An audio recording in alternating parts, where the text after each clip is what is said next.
Charge গঠন করা হলো। পার্থ চ্যাটার্জি, মানিক ভট্টাচার্য ইত্যাদি ইত্যাদি সবার বিরুদ্ধে চার্জ গঠিত হলো।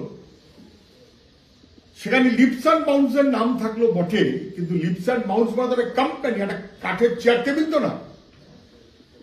তার সিইওর নাম অভিষেক ব্যানার্জি নেই। অভিষেক ব্যানার্জির বাবা মা তার ডিরেক্টর, স্ত্রী ডিরেক্টর ছিলেন। তাহলে চার্জ তো গঠিত হবে এগেইনস্ট সাম পারসনস। কেন হলো না? কি আটকাল? কেন এই রকমের বিভ্রান্তি বারে বারে করার চেষ্টা হচ্ছে? এটা না বোঝার কোনো কারণ নেই। Everyone must understand. দেখুন, যখন লিপস অ্যান্ড বাউন্সের কথা প্রথম গৌতম দেব নিয়ে এসেছিলেন, তখনই বলেছিলেন যে 420 সংস্থা। বহুবার বলেছি আমরা, কালো টাকা সাদা করার সংস্থা, দুর্নীতি তাকে রন্ধ্রে রন্ধ্রে পৌঁছে দেবার মতন অনেক সংস্থার মধ্যে একটা সংস্থার নাম লিপস অ্যান্ড বাউন্স। মুখ্যমন্ত্রীর বাড়ির ঠিকানায় তার অফিস। তার বোর্ড মেম্বার মুখ্যমন্ত্রীর ভাইপো, মুখ্যমন্ত্রীর ভাইপোর মা, বাবা মানে দাদা বৌদি, ভাইপোর স্ত্রী ইত্যাদি সবাই জানেন। বহুদিন গোপন করার চেষ্টা হয়েছে, না না উনি তো কেউ নেই, ভাইপো তো কেউ নেই, ভাইপো তো ছিলেন এখন তো নেই ইত্যাদি ইত্যাদি।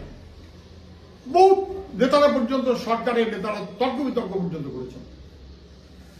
যখন ইডি স্পষ্ট অভিযোগ করছে, মনে আছে সবার, পঞ্চায়েত ইলেকশনটা কোথায় বাঁকুড়া থেকে দৌড়ে আসলেন অভিষেক, কি ব্যাপার না ইডি ডেকেছে, তখন ইডি বলল কম্পিউটারে আমরা লিপস অ্যান্ড বাউন্সের সমস্ত তথ্য পেয়েছি এবং জেরা করা হয়। এবং সেই জেরাতে এই প্রথম অভিষেক ব্যানার্জি স্বীকার করলেন যে তিনি সিইও। তার আগে পর্যন্ত গোপন করা হচ্ছে এবং প্রেস রিলিজ দিল ইডি। বহুবিধ তথ্যের ভান্ডার, কোটি কোটি টাকা, কোথা থেকে কার কাছে কি গেছে না গেছে ইত্যাদি ইত্যাদি। সুপ্রিম কোর্টে দৌড়ালো যাতে ধামাচাপা দেওয়া যায়। রাজ্য সরকার কোর্টে মুভ করলো যাতে ধামাচাপা দেওয়া যায়। সুজয় কৃষ্ণ ভদ্র গ্রেপ্তার হলো, বলে আমার মনিরকে কেউ ছুতে পারবে না। সুজয় কৃষ্ণ ঠিকমতো ধরা পড়লে, তার গলার স্বর ঠিকমতো বেরোলে মনির টনির সব ধরা পড়ে যেতে পারে। অতএব গলার স্বর বন্ধ হয়ে গেল। 1.5 বছর ধরে গলার স্বর নেই, বরং স্বর ভুলিয়ে দেওয়া হয়। বরং সুস্থ একটা অসুস্থ হয়ে গেল কিনা এই প্রশ্ন উঠল। বারে বারে তদন্ত এড়িয়ে যাচ্ছে। এমনকি জনান্তিকে এই কথাটাও আছে যে কোনো বিষক্রিয়ার এফেক্ট চলছে না তো সুজয় কৃষ্ণের। কি চলছে 1.5 বছর ধরে নোবডি নোজ। এবং তারপর শেষমেশ যখন চার্জ গঠিত হলো, পার্থ চ্যাটার্জি আছে, মানিক ভট্টাচার্য আছে, অন্যরা আছে, ওই কি জীবন কৃষ্ণ শাহ এমএলএ সে আছে, ইত্যাদি ইত্যাদি। অভিষেক ব্যানার্জি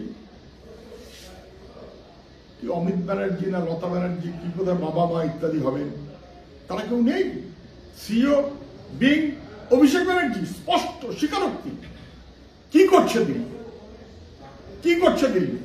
ওই সাইডের পিছন দিয়ে কোথাও একটা কি সিইও ফিও বলে নাম রেখে দিয়েছে, কিন্তু সংবাদ মাধ্যমে সবাই জানেন যে প্রথম থেকে প্রচারটা হচ্ছে তাতে leaps and bounds, but not chair table না।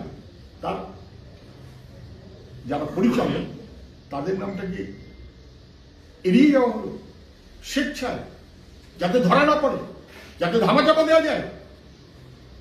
আর সেটিং বুঝতে কি বাকি লাগে?